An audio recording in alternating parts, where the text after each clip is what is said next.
And here we are, Royal Enfield, the Classic 350. This is the 2023. This video is going to be about the first scheduled service, the 300-mile service. So I've had the bike about 2 weeks, and already I'm at the 300-mile. Actually, I'm like 296, but close enough. So I'm going to break this video into two parts. One of them is going to be the oil change, which is this one. So this is going to be about the oil change. The second part is going to be about the tappet inspection and adjustment, which we also call valves here in the United States. So the valve or tappet section, I was going to do that in this video, but I figured it's best to break that up into two videos. That way you don't have to search through the video if you're just looking to do the oil change. This is one for the oil change, and the other one is for the tappet ones. And another reason I'm putting that out into the second is I was going to reuse the gasket in that, but I figured I really don't want to take the chance if I rip the gasket or something, so I wanted a spare, so I had ordered a spare. Hasn't come in yet, so before I pull that off, I want to make sure I have that spare gasket in hand. All right, so let's get into this video. Okay, so let's begin this. We'll start with one thing. Let's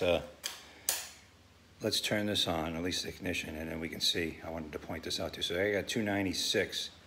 So just about 300, and then we get this little wrench there in the corner just to kind of remind you that your service is due, so you can just be on the watch for that if you're not really paying attention, or maybe you had on a trip all the time, but that'll show up that you need you're going to need that service. So we're at the 300-mile service. Now we want to start with the first step, which is step one: get everything you need to do the servicing. So I had already ordered this. I think the day I got the bike, I went and ordered there was another kit which I should have ordered, which had the gasket included. I ended up ordering that, so at least I'll have the gasket for that time. But in the future, I'm going to order the kit that has all of these gaskets and the O-rings, the filter, and that cylinder head gasket too.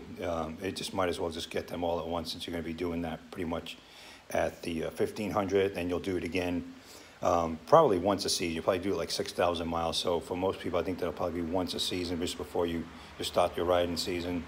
You'll go ahead and change that and adjust your, the normal things: inspect your brakes, your chain, inspect everything, adjust what needed. Okay, so what you're going to need is you're going to need your oil filter.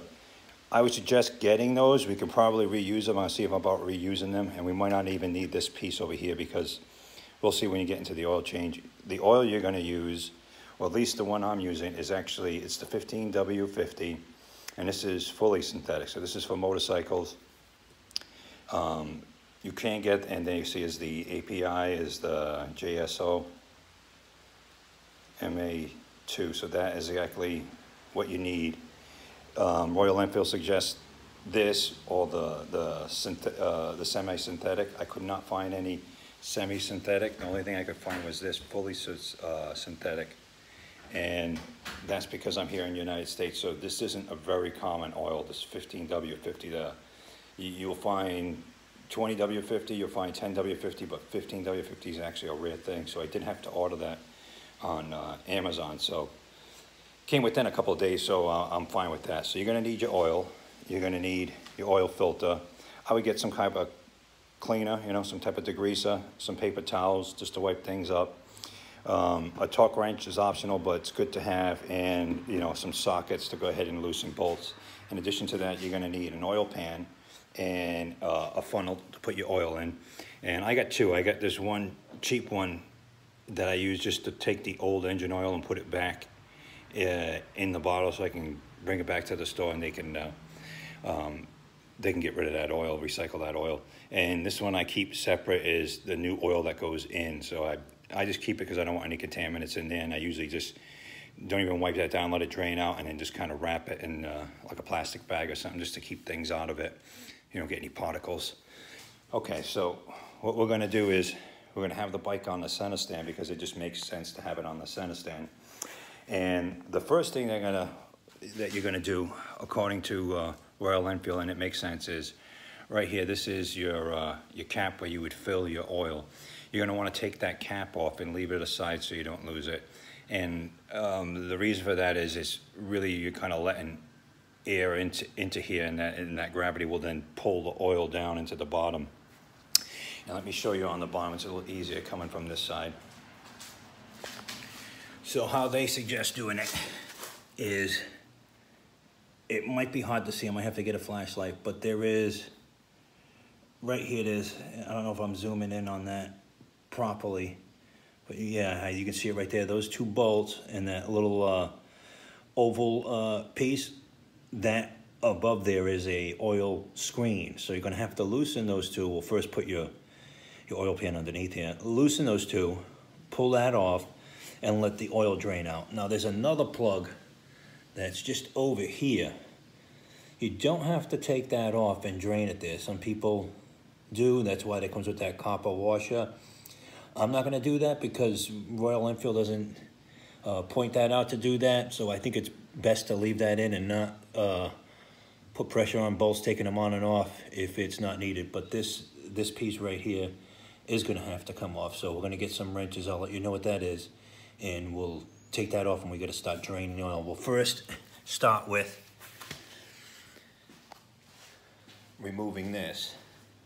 So we'll remove that and we'll put that aside, and then we'll remove the bottom one. I'll let you know what those plugs are, and I'll give you a zoom in as it's draining. Keep in mind, I'm just holding this, I'm holding my phone with my hands, trying to do this, so I'm not gonna have shots of me actually pulling bolts on and off, because I'll just point out what you're gonna use to take it off, how I took it off, and we'll just have to handle it that way. Okay, we stop by first, let's remove this. So just gotta give that a turn. These are just hand tight. I mean, you wanna make it good and tight by hand, but just hand tight. Okay, and then we take this, and we're just gonna place it to the side. And now we're gonna get underneath. So I got my oil pan there, and when we look, see if I can focus in on that.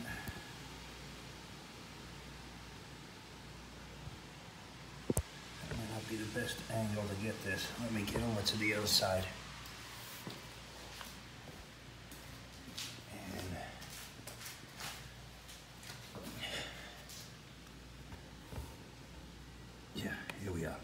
So you're gonna need these two bolts right here. You're gonna need an 8mm to take those off. So we're gonna begin by taking those off, taking that cover off, and just letting that drain right into our oil pan. So let's do that. Okay, the oil is just about completely drained. And what I did, you can see underneath here where that's draining, and that's right from that cover. I'll show you that cover. So we got the two 8mm bolts that hold this cover on in place, and you can see there's a little gasket on there, and that's one of the gaskets that you can replace. I think I can use that just fine. It stood intact. And inside there, you'll see when you drop this out, I just hold that in place, take the two bolts out, and then just quickly just move it out of the way, and the oil starts to come out. But you then have this plastic strainer in there. Now, once you pull this plastic strainer out, the oil is going to come out much quickly and completely. So what you can do, and what they've shown in Royal Enfield, is to use a type of pliers with a kind of a circular end to it that you can grab and just pull this out. This is, keep in mind, this is only plastic, so I think you could damage that taking this in and out. It really wasn't a big deal, just grabbing it with your fingers. You're going to get oil on your hands, and that's about it. You can just, wash your hands after. If you wear gloves, just change it. Just change your gloves. So that's what we have right here. I'm gonna let this kind of drain out a little bit, let that oil come out of there, and I'm gonna hit that with some parts cleaner, clean that up, clean these up to get those ready to get back in and install. But the next thing we got to do is the actual oil filter. So we'll have to open this up, and we'll get our oil filter off. So I'll let you know what I'm going to use on there. Okay, I got the cover off now, and you can see when you loosen these screws with that top cover, you will get some oil leak out there. So just have your oil pan ready. It's not a lot of oil, and I'm going to clean that up before I everything's said and done, but it's not that big of a deal. Keep in mind there's a spring on this, so it's going to be pushing. This is the cap for it. It's going to be trying to push that cap off. So those are the, I used a 5mm actually to get those bolts off. So put pressure on this cap and keep it pushed up against here while you're backing those screws out. Just makes it easier to get the screws out of the way, and just keep in mind you're going to get oil that's going to spill out, and that's, you know, that's not a big deal. Just have something underneath there to catch it, and then you can just clean it all up when this is out and changed. So that's what we're going to do now. So we're going to take the filter out. I think I'm going to need 2 hands to do this, so let me put this down and get this out, and we'll check out the filter. Okay, we get the oil filter out. The actually spring came out as I was trying to kind of unscrew this. This doesn't really unscrew. This is the oil filter. It actually just pulls out, and it sits in there pretty tight. So actually, I found it easier to get a tool like this. Just a little hook, and just grab it, and just able to pull it out. Didn't take much force to pull it out, but you don't got a lot of room to get your fingers in there to grab it out. And I tried grabbing it by the spring, but the spring just came off this piece. So that's a little helpful hand. Get something like this to get that off. Now we got some cleanup to do, so I'm gonna get busy and clean this up. Clean up the engine casing.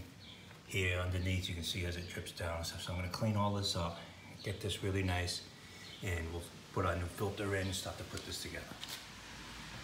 Okay, so I went ahead and cleaned things off. Just wiped them down. So we got our new filter in there right now. So we're just gonna put our cap back on with the 5mm, and we want to sock that down. I did not find a torque specification. If I do find it, I'll put that in the video later on, but it's just, you want it tight, and you want to tighten it down evenly, but you shouldn't have to, it's not so tight that you need to hit it with a hammer or anything, but you just want it good and tight. Okay, I've just replaced the oil strainer. I cleaned that off, put that back in, and we put the cover on, and we put our 2 screws in. 2 bolts rather. I'm going to tighten that up now. When I took it off, I noticed it wasn't that tight, so I don't have a torque specification on this. If I do find one, I'll leave one in the description. I would say just get it seated and give it maybe a quarter turn, just tight enough to be considered tight, but don't overdo it on these bolts. Okay, so we have our covers on and tight. We have it there. We got our cover on the bottom. We have our oil screener in. And we got that covered on the bottom. Let's see if I can find that. There you go. That thing is in, all cleaned up. That's in, all cleaned up. Now what we're gonna do is, right there, we're gonna fill it with some oil. We'll get our oil and fill it, and just keep an eye on that sight glass. You got 2 lines. You got the 2 little indentations that come out there. You get a lower one, which is the minimum. The high one is the maximum. I'm going to fill it up to just in between there, and then we're going to let the engine run for a couple minutes. We'll stop, let it cool down, let the oil settle, see where we are, and we might have to add some more. So now we're just going to get our funnel and add the oil. Okay, you can see about halfway through this process, so I went through 1.5, and we're at the maximum. Now I know this isn't correct, because once I start this up and run it, we're going to get into, the oil's going to come into the oil filter, it's going to get into the heads, it's going to move around in here, and it's going to suck up a lot more oil that's encased in the engine. So we're going to start this up, let it run for a couple of minutes, then stop and see where we are after that, and I'm sure we'll have to add some more. Okay, I let this engine run for about 30 seconds to a minute, not even a minute. I wouldn't let it run long. But you can see how we got like almost nothing in there, right? So I knew I was going to have to add more oil. So just wanted to let it run for about 30 seconds or so. Let that oil work into the spots where it would just be gathering and holding, which would normally have that level up a little higher. So I'm going to wait about a minute or so. It's at the minimum. I'm going to add some more oil in a couple of minutes. I'm just going to give it some time to see if any more comes settling down. And I know I'm going to need, because we take a look at what came out, and just having one of those isn't really enough. So 1.5, I know what's in there is more than 1.5, so it is gonna require more oil. So I think it's just a matter of it's working its way through into here, right? So you get a lot of oil that collects in there that was completely empty when we changed the filter. So I think that's about settled at the bottom as much as it is gonna be. So I'm gonna go ahead and put some more oil in there, bring that line up a little bit, and let it run again for about a minute or so, and stop and let it drain and see what the level is. Okay, so I just let it run again, a second time for about a minute or so, and gave that a chance for the oil to drain, let the engine cool off a little bit. And you can see I'm right at the line, the max flow line, right there, you can see it.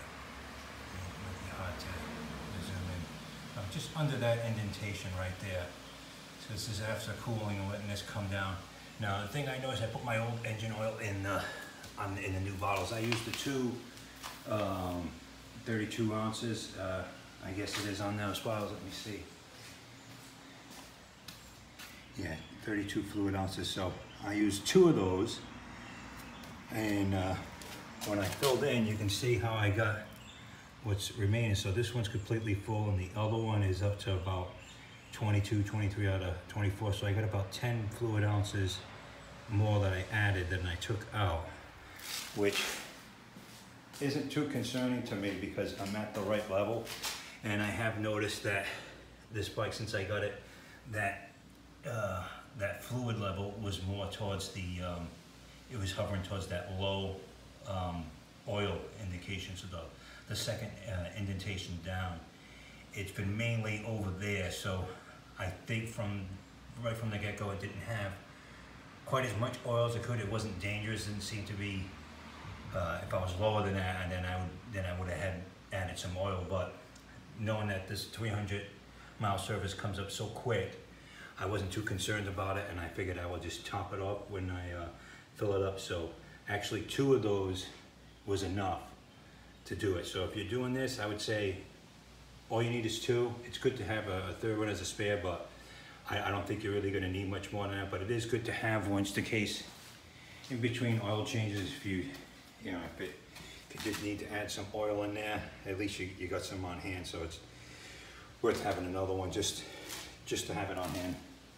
But everything seems to be good. I'm not getting any leaks anywhere. Not noticing anything leaking. So yeah, so there is your, well, part 1 of the service. Part 2 is going to be a little more in depth. We're talking about taking the tank off.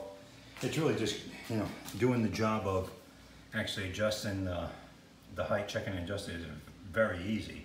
It's the whole pain about it is, well, taking the seat off, taking the tank off, all those hoses, basically just getting at it is all the work, and putting it back together isn't that much of an issue. But stay tuned for part 2 when I do have the gasket in hand. I will try reusing the original one, but I just want to have that spare gasket just in case something goes wrong and I tear that when I take it out. Okay, so that is how you do the oil change, and until next time, ride safe.